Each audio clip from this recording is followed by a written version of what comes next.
हर रोज एक नई कहानी देखने के लिए चैनल को सब्सक्राइब करें और बेल आइकन दबाना ना भूलें।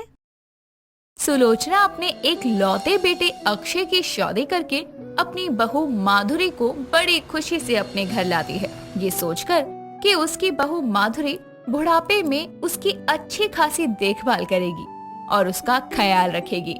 लेकिन शायद किस्मत को तो कुछ और ही मंजूर था, जिसके चलते माधुरी ने घर में आते ही लड़ाई झगड़ा शुरू कर दिया। एक रोज वो किसी काम से अपने बहू बेटे के कमरे में जाती है, जहां वो उन्हें आपस में बातें करता सुनती है। देखिए अक्षय जी, मैंने आपको शादी से पहले ही बोल दिया था कि मैं शादी के बाद आपकी माँ के साथ नहीं रहूंगी। मुझे अपनी लाइफ अपने मुताबिक जीनी है, न कि किसी और के कहने पर। और आपकी माँ बहुत ही पुराने ख्यालात की है, मेरी उनके साथ नहीं निभ सकती। हाँ, मैं समझता हूँ तुम्हारी बात को, लेकिन अभी तो मेरी माँ तुमसे नहीं कह रही है ना, तो तुम्हें क्या परेशानी है? चलने दो जैसा चल रहा है। तुम अपनी लाइफ अपने हिसाब से जियो, जब वो कोई रोका टोकी करेंगी तब देखेंगे। जी नहीं, मैं चाहती हूँ आप कुछ भी करके माँ जी को यहाँ से भेज दीजिए, या तो हम लोग कहीं और रह लेते हैं। बाद में कोई कचकच ना हो सास बहू में, यही अच्छा है। और आस पड़ोस के लोग तमाशा देखे, मुझे ये चीज बिल्कुल भी पसंद नहीं। लेकिन वो मेरी माँ है, मैं उन्हें इस घर से जाने को कैसे कह सकता हूँ? तुम इस बात को क्यों नहीं समझ रही हो? मैंने कौन सा उन्हें इस घर में आने के लिए मना किया है? मैंने तो बस उनके साथ रहने के लिए मना किया है, क्योंकि मैं हमेशा से अकेली ही रही हूँ और मुझे अकेले ही रहना पसंद है। अब ये तुम देख लो, अपनी माँ के साथ रहना है या मेरे, क्योंकि अगर वो इस घर में रहेंगी तो मैं अपने मायके चली जाऊंगी। माधुरी की बात सुनकर अक्षय अपना सर पकड़कर बेड पर बैठ जाता है। अपनी बहू बेटे की सारी बातें दरवाजे पर खड़ी सुलोचना सुन रही थी, जिसे सुनने के बाद वो अपने मन में कहती है, अब समझ में आया कि बहू हमेशा गुस्से में क्यों रहती थी, क्यों हमेशा मेरे बेटे से लड़ाई करती रहती थी। अगर मेरे इस घर में रहने से मेरी बहू बेटे में लड़ाई होती है, इससे अच्छा है कि मैं इस घर से चली जाऊं। वैसे भी जब ये घर संभालने वाली आ ही गई है तो मेरा यहाँ क्या काम।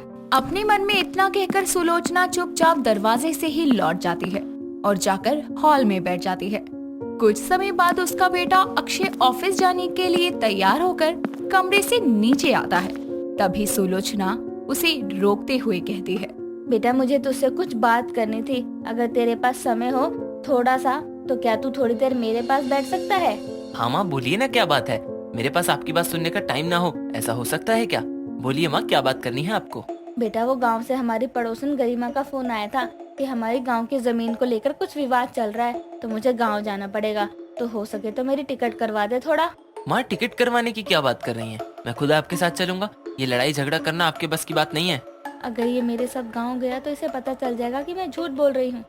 नहीं बेटा, तुझे जाने की जरूरत नहीं है, और वहाँ गांव के और लोग भी तो हैं, मैं सब संभाल लूंगी। तू बस मेरे जाने की टिकट करवा दे। ठीक है माँ, मैं आपकी जाने और आने की दोनों की टिकट करवा दूंगा, आप चिंता मत करिए।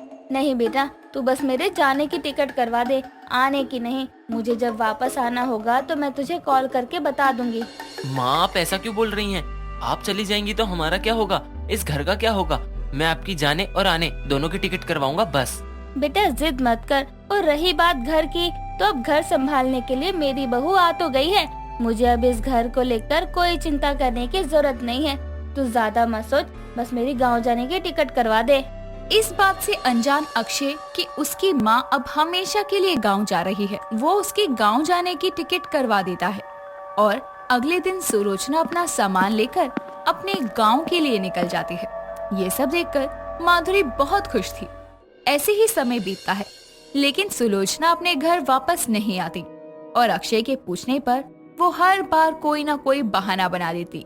समय बीतता है, तभी एक रोज दरवाजे की डोरबेल बजती है और अक्षय जाकर दरवाजा खोलता है तो सामने अपनी माँ को खड़ा देखकर बहुत खुश होता है और सुलोचना को गले से लगाकर कहता है, मुझे यकीन था माँ कि आप जरूर आओगी। ऐसा कभी नहीं हो सकता है कि आप अपने बेटे का जन्मदिन भूल जाओ। तूने ऐसा कैसे सोच लिया कि मैं अपने बेटे के जन्मदिन पर उससे दूर रहूंगी? अब सारी बातें यहीं करेगा या अंदर भी चलेगा? जी माँ, चलिए, वो आपको देखकर सब भूल गया मैं। लगता है तेरे जन्मदिन की तैयारियां बहुत जोर शोर से चल रही हैं। जी माँ, वो ये सब माधुरी ने ही किया है। उसने रात में एक छोटी सी पार्टी रखी है। वो सब ठीक है, लेकिन पहले तो तेरे जन्मदिन पर पूजा होती है ना? पंडित जी को फोन किया? अक्षय और सुलोचना की सारी बातें उनसे कुछ दूर खड़ी माधुरी सुन रही थी, जिसे सुनने के बाद वो उनके पास आती है और कहती है, जी नहीं माँ जी, मैंने अक्षय के जन्मदिन पर पार्टी रखी है, ना कि कोई पूजा। ये सब आपका तरीका था, लेकिन अब आप इस घर में सिर्फ एक मेहमान हैं, तो अपनी राय और अपने तरीके अपने पास ही रखिए और मेहमानों की तरह पार्टी एंजॉय करके चली जाइए। माधुरी की बात सुनकर सुलोचना वहाँ से चली जाती है और माधुरी अपनी पार्टी की तैयारी में लगती है। कुछ देर बाद शाम होती है और सभी मेहमान आने शुरू होते हैं। पार्टी शुरू होती है। सभी लोग हाथों में ड्रिंक लिए पार्टी को एंजॉय कर रहे थे। तभी सुलोचना वहाँ आती है और अपनी बहू माधुरी को उसकी दोस्त रवीना से बातें करता सुनती है। मेरी सास कह रही थी कि अक्षय जी के जन्मदिन पर पार्टी नहीं पूजा होनी चाहिए, लेकिन मैंने भी साफ साफ बोल दिया कि आप इस घर में मेहमान हैं, मेहमान बनकर ही रहिए। अपने घर में मुझे क्या करना है मुझे अच्छे से पता है। अच्छा किया यार, तूने पहले ही अपनी सास को अपने से अलग कर दिया और उन्हीं के घर में उनको मेहमान बना दिया। खाए पिए रहे और चलती बने। माधुरी और उसकी सहेली की बात सुनकर सुलोचना को दुख होता है और अगले दिन सुबह वो फिर अपने गांव के लिए निकल जाती है। ऐसे ही थोड़ा समय और बीतता है और उसे दादी बनने की खबर मिलती है, जिसे सुनते ही वो वापस अपने घर आती है और अपनी बहू का बहुत अच्छे से ख्याल रखती है। उसे किसी चीज की तकलीफ नहीं होने देती। तभी एक रोज माधुरी की पड़ोसन कामनी उसके घर आती है और सुलोचना को उसका ख्याल रखते हुए देखकर वो माधुरी से कहती है, बहू, जिसको जो मिलता है ना उसे उसकी कदर नहीं होती है। तूने अपने ही सास को उसके घर में मेहमान बना दिया। जब भी कुछ होता है या उसे अपने बेटे से मिलने का मन करता है, तब वो एक मेहमान की तरह आती है और मिलकर चली जाती है, सिर्फ इसलिए ताकि उसके बच्चे खुश रहे। लेकिन तूने क्या किया? आंटी जी, आप कहना क्या चाहती हैं? मुझे कुछ समझ में नहीं आ रहा और मैंने उन्हें जाने के लिए नहीं बोला, वो खुद ही गई हैं, तो इसमें मैं क्या कर सकती हूँ? अब उनको मेहमानों की तरह आने का शौक लग रहा है, तो इसमें मैं कर ही क्या सकती हूँ?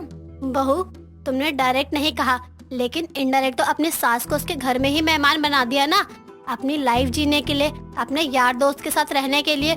लेकिन आज जब तुम्हें जरूरत पड़ी तो तुम्हारी मेहमान बनी सास ही तुम्हारे काम आई, ना कि तुम्हारे यार दोस्त। कभी तुमने अपनी खुशी को छोड़कर अपने पति और सास के बारे में सोचा है? जैसे तुमने अपने बेटे और उसकी माँ को अलग कर दिया, उसी के घर में मेहमान बना दिया। अगर ऐसे ही तुम्हारा बेटा तुम्हारे साथ करेगा तब तुम क्या करोगी? आंटी जी, आप ये क्या कह रही हैं? जिस घर में मैं अपनी उम्र गुजार रही हूँ, भला मैं उस घर में मेहमान बनकर कैसे रह लूंगी? और मैं अपने बेटे से दूर नहीं रह सकती।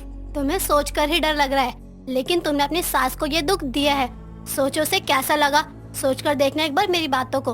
अपनी पड़ोसन की बात सुनकर और अपनी सास की देखभाल को देखकर माधुरी को अपनी गलती का एहसास होता है, जिसके बाद वो अपनी सास के पास जाती है और उससे अपनी हरकतों के लिए माफी मांगती है। साथ ही उसे दोबारा गांव जाने से रोक लेती है और खुशी खुशी अपनी सास के साथ रहने लगती है। दोस्तों, अगर आपको ये कहानी पसंद आई तो इसे लाइक करें, शेयर करें और कमेंट करके बताएं कि कहानी में आपको सबसे अच्छा क्या लगा।